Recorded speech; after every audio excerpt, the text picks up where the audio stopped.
धरती से कह दूं आसमानों से कह दूं आसमानों से कह दूं धरती से कह दूं आसमानों से कह दूं कि तू मेरे दिल में रहती है।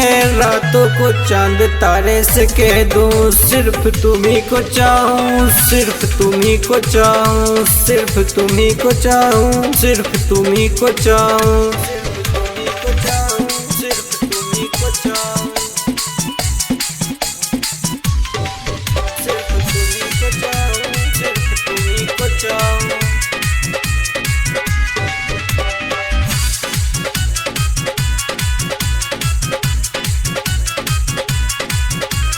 मेरा सपना तू है, तेरा हर सपना पूरा कर जाऊं। मेरा सपना तू है, तेरा हर सपना पूरा कर जाऊं कि तू मेरे दिल में रहती है। सिर्फ तुम्ही को चाहूं, सिर्फ तुम्ही को चाहूं, सिर्फ तुम्ही को चाहूं, सिर्फ तुम्ही को चाहूं, सिर्फ तुम्ही को चाहूं,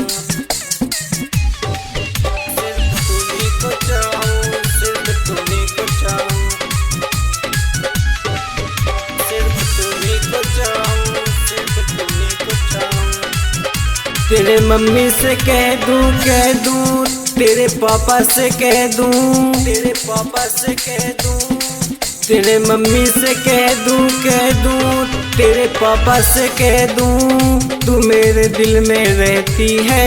तेरे भाई से कह दूं सिर्फ तुम्ही को चाहूं, सिर्फ तुम्ही को चाहूं, सिर्फ तुम्ही को चाहूं, सिर्फ तुम्ही को चाहूं, सिर्फ तुम्ही को चाहूं,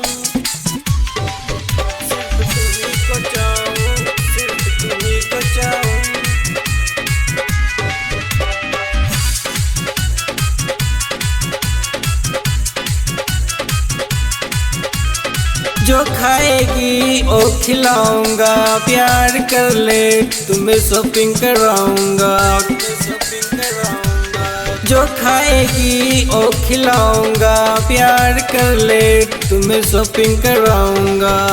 तू मेरे दिल में रहती है, सिर्फ तुम्ही को चाहूं, सिर्फ तुम्ही को चाहूं, सिर्फ तुम्ही को चाहूं। धरती से कह दूं आसमानों से कह दूं कि तू मेरे दिल में रहती है। रातों को चांद तारे से कह दूं सिर्फ तुम्ही को चाहूं, सिर्फ तुम्ही को चाहूं, सिर्फ तुम्ही को चाहूं, सिर्फ तुम्ही को चाहूं।